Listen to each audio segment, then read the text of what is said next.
Hi, friends. All right, I'm going to read chapters 18 and 19.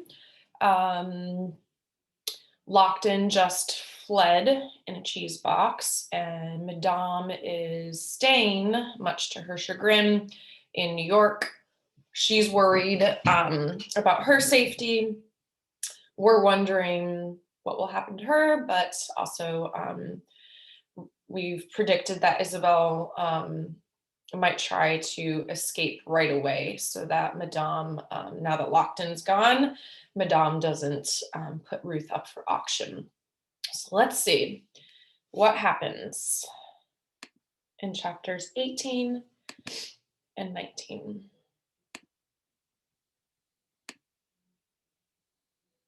I'm going to make less text per page and one panel.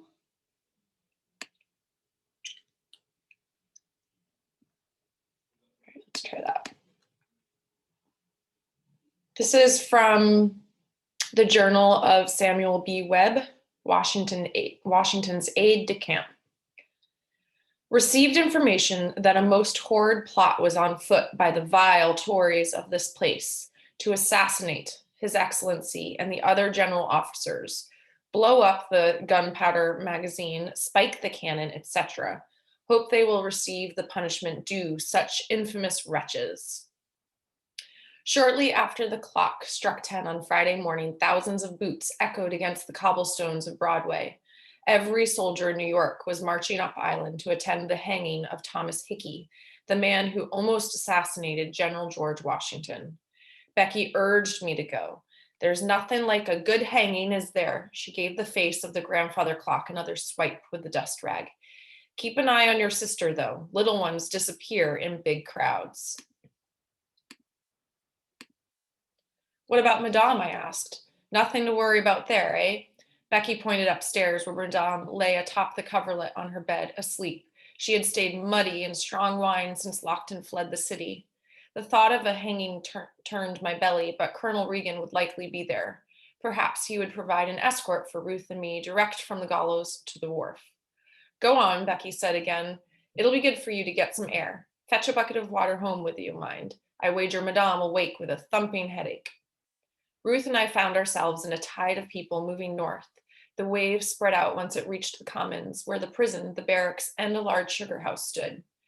Beyond the hills to the north lay the African burial ground, and beyond that, the big pond called the Collect.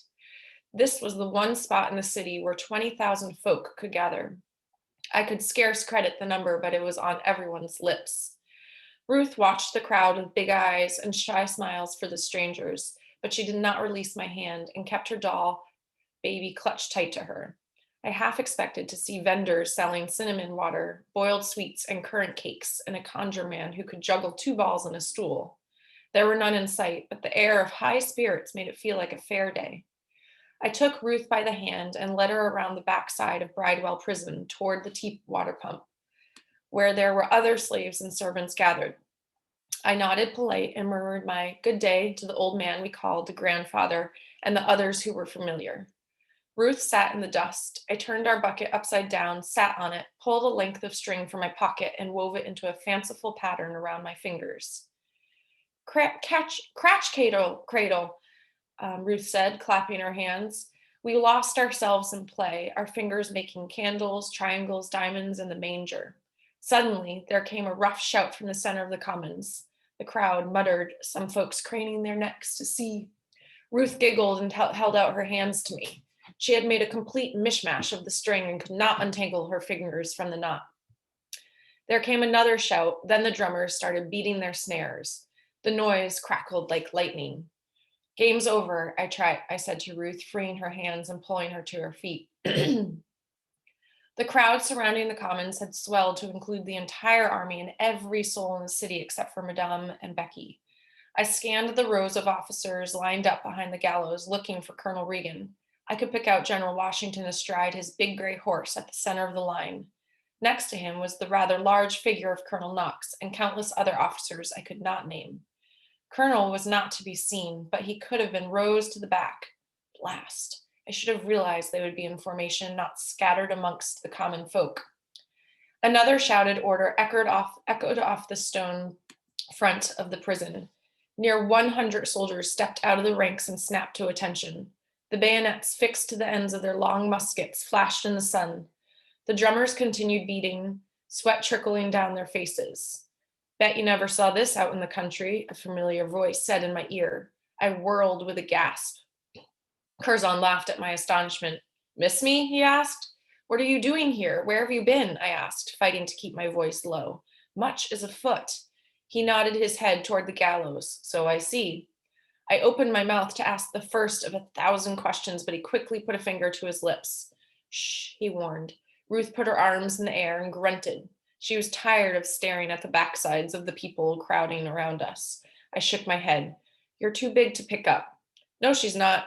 Before I could protest, Curzon tossed his ridiculous hat at me and lifted Ruth up to a perch on his left shoulder. She squealed with delight and a little fear and hung onto his neck so tightly he looked to choke. I glanced at the red hat in my hands. A name was written on a scrap of fabric affixed to the crown. James. James, I wondered aloud.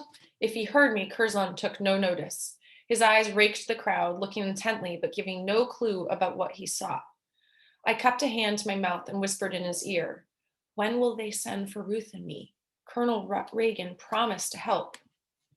The world turns upside down every day. He kept his eyes straight ahead and one hand on Ruth's back to hold her steady. The time will come, you'll see. The drums beat faster. My heart sped up to match the rhythm. The drums stopped. Here he comes, someone called. A guard marched Hickey out of the prison and across the yard to the gallows, his uniform dirty but buttoned. He kept his eyes on the steps that led up to the platform. He did not look at the rope that awaited him. The crowd had recovered its voice and was screaming vile curses.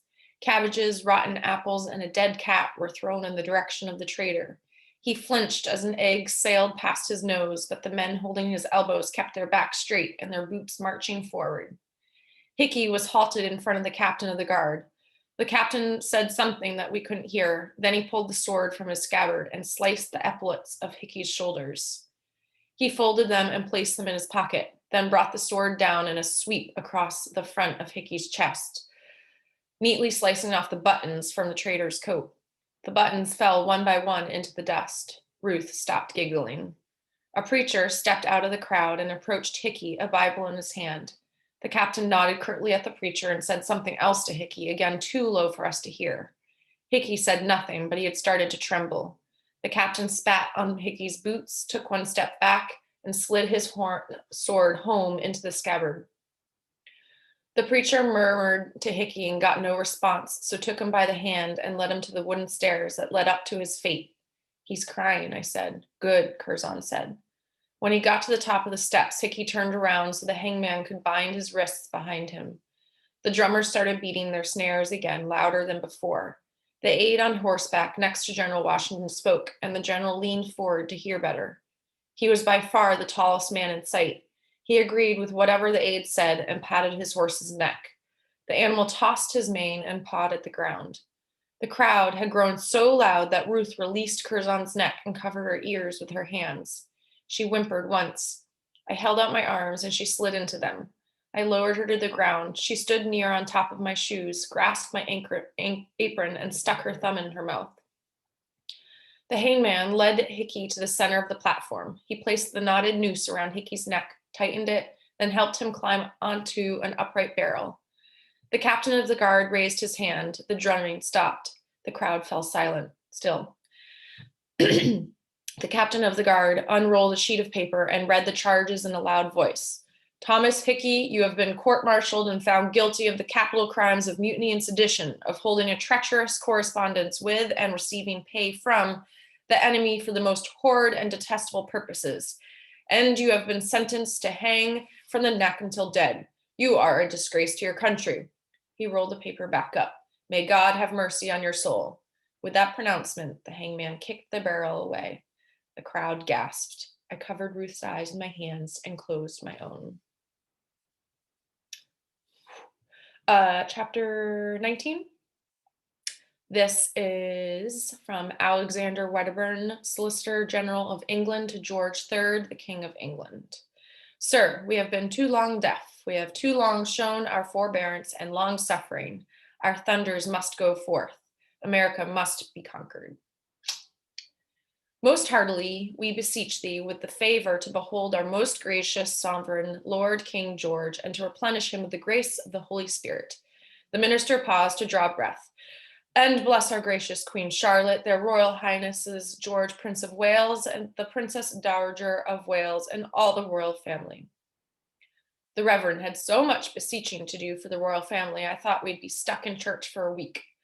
Trinity was an Anglican church filled with prayers for England, burning incense, and ministers in fancy dress.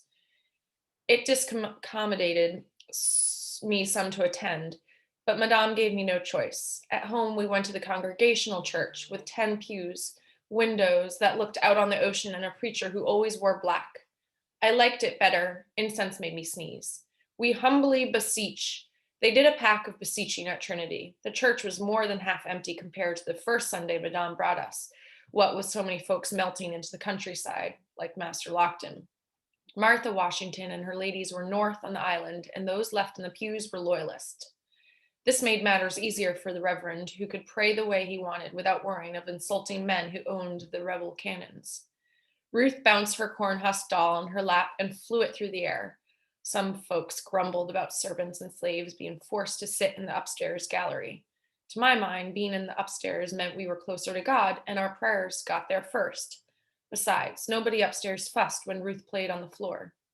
Lighten our darkness, we beseech thee, O Lord, and by thy great mercy defend us from all perils and dangers. I beseech thee, O Lord, by thy great mercy take us home. By the hand of Colonel Regan take us home. In all thy glory take us home. Ad Astra, ad Astra, ad Astra. Ruth tugged on my skirt. It was time to stand up again and pray. Below us, Madame leaned against the sturdy figure of Lady Seymour, who had come to the house early and forced Madame out of bed and into a Sunday dress. She covered the bruises still visible on Madame's face with a thick white layer of Molyneux's Italian paste and told her she must not show weakness. We sat down again, up, down, up, down. Yon minister could never make up his mind. My belly grumbled. Good thing the service was drawing to a close. Just a little bit more beseeching, a few amens, and we'd head home for cold pigeon pie and sour pickles. Ruth's fingers drifted to her nose for some unsightly digging. As I reached for her hand, the front door of the church slammed open with a thud. The Reverend near fainted with surprise. A young boy ran halfway down the center aisle. Begging pardon, Reverend, he shouted, but the British have sailed into the harbor. The British Army was hardly marching down Wall Street, but 10 ships had docked downriver on Staten Island. Ruth and me followed behind Madame and Lady Seymour as we strode with the crowd to the battery as fast as our skirts would allow. Madame quivered with excitement, but was wise enough not to say a word, for we found ourselves in a crowd of rebels, furious about the arrival of King George's boys. Someone fired a cannon a stone's throw from where we stood. Gunpowder smoke drifted across the crowd as soldiers started running every which way, carrying on about orders this and orders that. Someone fired a musket and a woman shrieked. 2 more muskets blasted. Rough voices commanded the firing to cease. Mothers chased after their children. 5 men in frontier leggings and leather shirts sprinted past us, rifles at ready. Should I grab Ruth and run for the barracks? Could we slip away to sanctuary in the commotion? I looked for Colonel Regan, but saw him not. None of the men were familiar to me. Had I waited too long? The cannons fired once more, then fell silent. The ships were too far away to be hit, and the cannonballs fell into the river. Another musket cracked fire, but this was more distant. The crowd had settled some, and soldiers were lining up in orderly fashion, thanks to their barking officers. Everyone, please disperse, shouted a broad-shouldered man in a crisp blue coat and a sleek, freshly powdered wig. There is no danger here. Go about your business. Come now, Madame said, and we will leave this rabble. She walked away with Lady Seymour. I went to follow them, but Ruth would not move. She stood rooted to the ground, trembling against my leg as if a gale were blowing. Ruthie, I patted her back. It's over now. The noise is gone. No more bangs. I reached to pry her fingers from me. They were stiff and shaking. She was in the grip of a fit, a small one. Oh Lord, I beseech thee. Madame had stopped and was watching us. Come along, girl, she snapped. Turn your sister loose and run ahead to prepare the meal. Ruth quivered, her teeth chattering in her head. She's a wee bit frightened, ma'am, I explained. Never heard a cannon go off before. Neither have I, added Lady Seymour. She'll feel better once she starts to walk. Please, Lord. Hear what Mrs. said, Ruth. Walking is the best thing. Please keep her on her feet. Please make it stop. We've work to do, baby girl. My voice was as false as my smile. Please. I stepped forward, pushing Ruth ahead as I went. The trembling stopped, but her body went limp. I picked her up and settled her on my hip, her head on my shoulder as if she had fallen asleep. Lady Seymour frowned in concern. Is she poorly? Madame cast a suspicious eye at us. No, ma'am, I lied, just tired. She is not suffering her particular ailment, is she? Madame asked, her voice cutting like a blade. No, ma'am, I lied again. She helped carry out the ashes this morning and it tired her. Madame glared a moment longer. Lady Seymour stepped in front of Madame. The heat affects small children more than most. Make sure your sister drinks some water before any more chores. Yes, ma'am. Thank you, ma'am. I bobbed a clumsy curtsy and walked as fast as I could with the limp burden in my arms, beseeching with every step. British ships continued to sail up the river all the day and all the night. Madame set us to polishing the silver in the hope that we'd soon be serving dinner to the British High Command. On Monday morning, Becky sent me to the washerwoman with a giant basket of dirty tablecloths and serviettes. So many ships had arrived by then, hundreds, folks said, with thousands of soldiers, that we could see the patches of white sail far down the harbor. The washerwoman's home stood empty. A neighbor said she had fled at first light, terrified at the thought of invasion. She wasn't the only one. I carried the basket of linen back to the house on Wall Street, put a pot of water over the fire, and gathered the soap and the scrubbing board. Becky was off in search of a seamstress, so Ruth helped me haul the water to the wash tub in the backyard. I gave her a small bucket and sliver of soap, and she got to work washing a pair of stockings and singing to herself. She showed no ill effects of the small fit at the Battery. It had been a brief shower, not a thunderstorm. As I scrubbed, my mind ran in circles, like a dog chasing its tail. I should take Ruth and march down to the Battery. I should demand payment for helping with the arrests. No demands. I should politely ask the colonel to fulfill his promise, as a gentleman would. I should write a letter to the general. I should beg Curzon to beg Mr. Bellingham to beg whoever to get us out. I flopped the tablecloth into the rinse tub and started in on a shift that had gotten mixed in with the table linens. Ruth dropped her stockings in the rinse bucket and loaded her bucket with rocks. We don't wash rocks, Ruth, I explained. But they dirty, she said. That is a truth, I said. The rocks were dirty, and washing them kept her calm and away from Madame. Scrub away, lass. There was no use in begging anyone. The chances of them listening to me were as good as a snowball's chance in the devil's bake oven.